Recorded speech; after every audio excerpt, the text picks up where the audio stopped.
In this video today, I'm going to show you how you can draft and make your first personal statement or SOP, which is statement of purpose. These are the 5 tips that you need to keep at the back of your head when you are drafting that first winning personal statement. I have on my phone here some of the tips, and then I'm going to be looking at my phone and trying to explain some of these tips to you. So number one, start with a focus story that shows your motivation. And what we mean by this is that you have to open with a real moment in your life, because you have to show why you are interested in that specific field. I know in this video I'm talking to people who are interested in engineering, communication, journalism, technology, or nursing school, medicine, all these different fields. But you really have to tell us the reason why. I don't know why I keep saying telling us. It's because I've been part of the admission team before of a program. So bear with me when I say that. But then all I'm trying to say is that that is something that is looked at. People love a story. You have to tell the admissions team why you, what sparked that reasoning, what sparked that feeling for you to focus on that specific field, for you to wanting to pursue, let's say, a master's degree or an undergraduate degree in that field. So for example, you could start with saying, growing up in Mutare, I watched small informal traders struggle to manage basic finances. Helping my mother organize her records made me realize how impactful financial literacy can be, and inspired me and my interests in developmental economics. So you see, in this statement, this person has told us how they grew up in Mutare and what's their story behind and the struggle with managing basic finances. And this is the realization of how small traders in that particular location or in his life, or his or her life, on the impactful need for financial literacy. So already someone is getting that understanding of the reasoning why they want to pursue that degree. The second tip for today is show evidence of academic and professional preparedness. Sometimes this is the tricky part, because most people think that they are unqualified, which is false. Some people are overqualified and some are underqualified, but people are always getting opportunities. You do not have to necessarily cut yourself out just because you feel like maybe you didn't do your A levels, or maybe you don't have your first degree, because there are other opportunities like fellowships that you can apply to. You don't necessarily need academia. And I'm going to do another video where I'm going to tell you the difference between a personal statement and a statement of purpose, and which one you can find, let's say, if you are writing for an academic opportunity or if you're writing for a global fellowship opportunity. But right now, these are just general tips that can work for both. Say you want to write for an academic opportunity. Let's say it's a master's degree or it's an undergraduate degree, right? So the tip here is to connect your past experiences directly to the program. So what I mean by saying this is that I'm going to read out an example or put it on screen to say, during my undergraduate degree in media studies, for example, or journalism, I led a research project analyzing youth digital habits in Harare. This experience strengthened my interest in digital communication, and it shaped my decision to pursue a master's in digital marketing. Basically, this example that I gave you is for someone who wants to apply for a master's degree in digital marketing, right? And now this person has tried to connect one aspect of their degree, let's say their research project, or maybe they studied a research course or this, or they've done a research project within that course. So this goes back to why you should take your undergraduate program. You have to take it very, very seriously, because at the end of the day, if you're one of those people who just goes to university, let's say you study at the University of Zimbabwe, you just go to school just because you want to mark the register that you were there, and you don't even understand, like, okay, What are you studying? What are the course? Why that course? Why are you studying that certain course, that certain semester? You don't even care about all of these things. You're just going to school for vibes. It will come back and bite you, because if you're applying for let's say a full scholarship or an opportunity that can allow you to get a full ride scholarship, you really need to be a person who actually knows where they're coming from and where they're going. So for this example that I gave you, this person wants to study for a digital marketing course, and they've a past experience.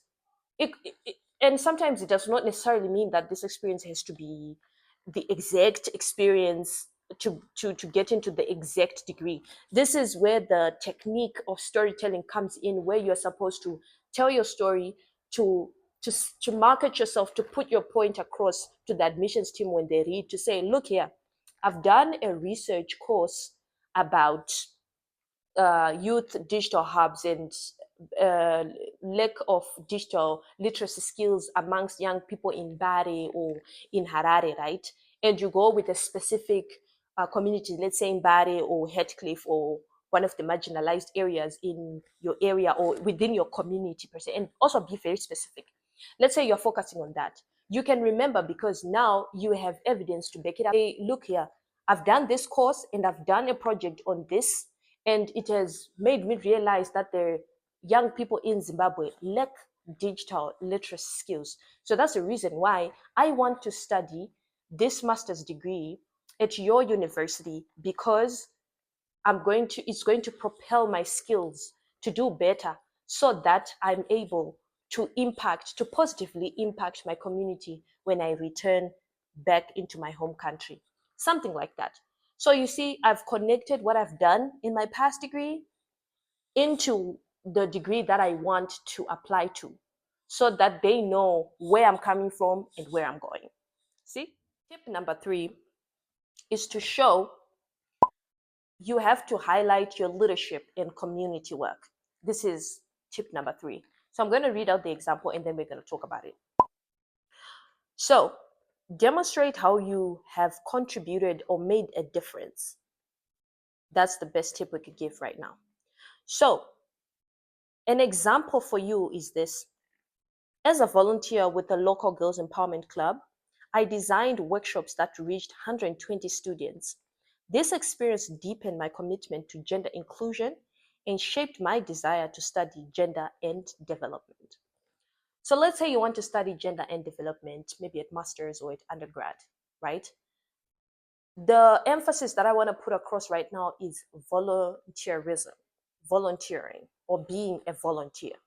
So in Zimbabwe, we kind of don't have that culture of volunteering because it's a bread and butter situation. The reasoning behind is that when you volunteer, most young people in Zimbabwe, they want to get paid because life is hard. It's not everyone who has the liberty to do free things, which I know there's a thin line within what volunteering means, right? But in countries like our own, which is Zimbabwe, you have to push yourself to be part of something, to be part of a bigger picture than yourself. That's where volunteerism come in. That's when you being a volunteer is important, because when you're applying outside of the country, they will ask you these things within your application, and then you really have to showcase what is that positive impact that you have done within your community. Or maybe, let's say you have never volunteered before. It's not the end of the world. You can also share a project you're hoping to do because of that degree you want to apply to, right? It could be something very personal. It could be some project that you would like to do. Let's say you live in a community where you see young women and girls always falling pregnant or falling into child marriages before they reach the age of 16. And or maybe you've had a cousin or a sister who has gone through that kind of circumstance, and you want to make a stop to this. How then do you make a stop to this? You say, if I'm studying gender and development, I'm trying to understand the developmental work that is involved in this kind of situation, whereby more young women are empowered through digital literacy skills, or train them in tech, or train them on how to use computers and finding opportunities or jobs this is the workshop that you want to do to train all these young women and stuff like that. So you see what I mean? It's like you are already telling them that even as much as I don't have a volunteer experience, at least I can do this. At least I can focus on training more young women, but I have to be equipped by doing this specific degree that I'm applying to. Do you see? So it's a matter of you pitching yourself and being able to tell your story to know where you are coming from and where you're going. It's much easier for somebody to read your essay and fully understand it, because we can tell that you are committed to positively impacting and changing your community that you're coming from, or your country, or you have that capability of making a change in your home country. So that's where the keywords of being a social leader, a change maker, this is where it's all coming from. You see? Tip number 4, connect your goals to that program. What do I mean by this? Let me read out this example for you. Connect your goals to the specific program or university. Tip: show that you have done your research and that the program fits your plans. For example, the University of Leeds module in Artificial Intelligence for Social Impact aligns directly with my career goal of building tech solutions for underrepresented communities. The program's blend of theory and hands-on research is exactly what I need. So, on this part, you really have to show your goals to this specific program. A lot of times when I share most of these opportunities on my TikTok, please follow my TikTok. It's right here on the screen. It's Becoming Self. I share most of my opportunities there. A lot of opportunities, I share them on there. But here on YouTube, that's when I kind of expagorate and express and explain further on how you can write your essays. So I kind of go in depth on this channel. But please follow me. So when I talk about, please don't mind my nails, they're falling off. But what I mean when I say connect your goals to that university or to that program, this is the part where most of y'all just don't do your research. You find people asking me, oh, where is the link in the comment for some odd reason, and I'm thinking, I've put the link in the opportunity that I've shared. Most of the times I screen record that very opportunity and I give out tips and guide to say, go on the website, go and read everything on the website and fully understand. For example, let's use MasterCard and fully understand what MasterCard is offering. Most of these opportunities, I don't want to say that they are easy. Of course, it takes time. And obviously, people like myself come on the internet to share some techniques with you guys. So you go on these websites, most of the answers are there on that website. So it's up to you to do the research. Yes, if you have money for an agent to pay, I don't do that. But if you, let's say there are agents in your country or agents here in Zimbabwe where you can pay money for someone to do half of the research for you, then do what rocks your boat. But I'm giving out tips that you yourself, if you take time, you can actually apply these kind of techniques, and you can still have a winning essay. So on these websites, all the answers, everything that they are asking you within these essays is right there on that website. So you go to that opportunity that you want to apply for, and then you read through all the um, important parts of that website. Let's say the about their previous cohort that they have funded before. Let's say what they are funding now. All of this information is given, and they update their websites, especially when they put out an opportunity. You understand? So you have the opportunity to actually read on the aims, the values, the funding, or the type of people that they are looking into, or the type of topic they want to fund, people or projects that are related to climate change. All of this could be on the core, it could also be on the website. So when you are making a case, you are able then to go on that funding. I'm going to do another video where I can explain the difference between funding opportunity and applying directly to the school. I don't know if I'm saying this right, but like in a situation whereby a school could have its own departmental funding, and then they are in partnership with a body, a funding body like MasterCard. MasterCard has its own website and stuff that they want. So you kind of apply separately sometimes. So that's what I mean, the next video that I'm going to do, so that I can show you and not confuse you. But let's say this opportunity wants you to apply just at the using the school system. For example, this is what you have to do. You have to go on the school website, look at the about, look at the previous people that they have funded before with their scholarship. Look at what they fund. You see, and always try to align it with what you're doing. Again, do not try and cut yourself or sell yourself short or feel like you don't belong just because you have failed to align what you're currently doing with what they want. If it's something that you know it deep down in your heart you want to study at this university, but the opportunity that they are offering is not really aligning with you, or maybe it's not really kind of close to your field, it's still fine. You cannot apply for it. Just save yourself the energy. But let's say it's kind of closely linked, and you want to really really apply for this thing. I mean, go for it. It's a good thing because it shows that you're trying. It shows that you are capable of putting yourself out there, and just the world is your oyster. Just literally putting yourself out there and grabbing all the opportunities that are there, because it's very much possible. There are a lot of opportunities that I feel like a lot of young people here in Zimbabwe or everywhere else in the world do not take advantage of, which is quite a shame, because I just feel like most of us, we don't do our research. So on this tip, research, research, research is going to be your best friend. Be able to research and love it, because you can just literally regurgitate what they're putting on their website and align it with your story. If they're saying they want change makers within the climate change place, talk about that. Say, yes, I'm a climate leader. I'm out here pushing for SDG. I don't know which SDG is it for climate change, and try to put that together with your area of expertise or that degree that you're applying to. And then you can even go further. Let's say there's a specific professor that you like on this university, right?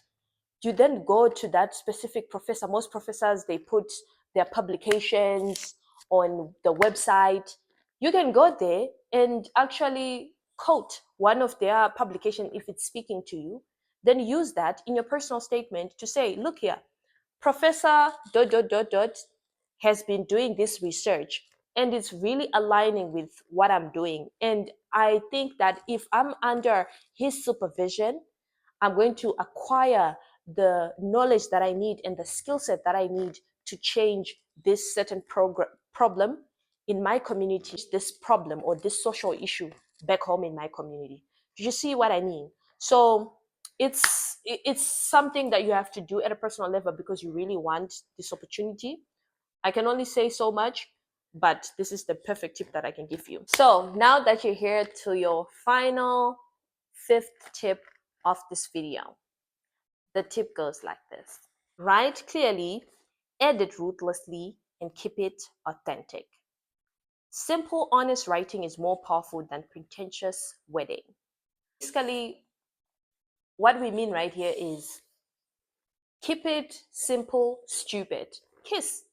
You can use that phrase so that you always remember.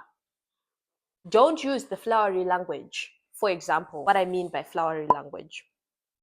Instead of writing, I am an unparalleled change maker capable of transforming societies, at, at least write a stronger, honest version that would sound like this.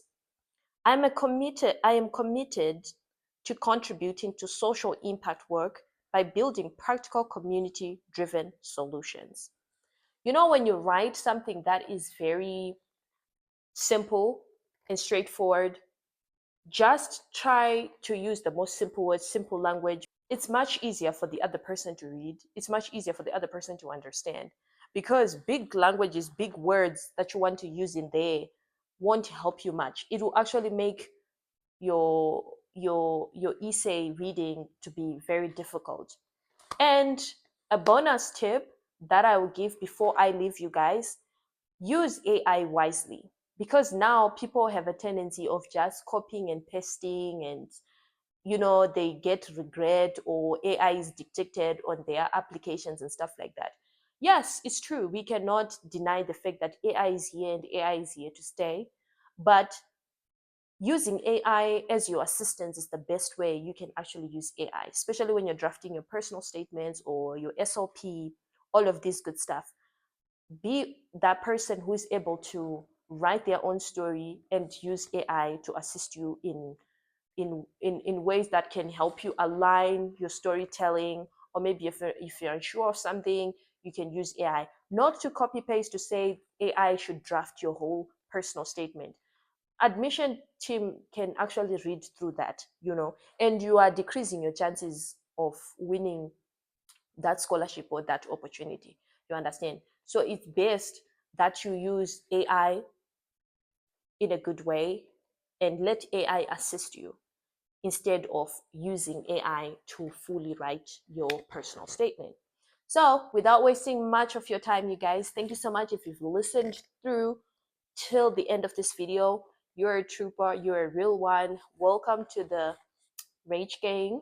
No, you know what? That was weird. I think I should actually look for a name for you guys. So drop it in the comment section what you think we should call ourselves. Because I've really tried to think of a name, but I haven't really come up with a very creative name for us, because we really want to grow our channel, maybe to get to 1,000 at the end of 2025. That would be great. That would make me happy. But if you have made it to the end of this video, thank you so much for coming in and watching and listening.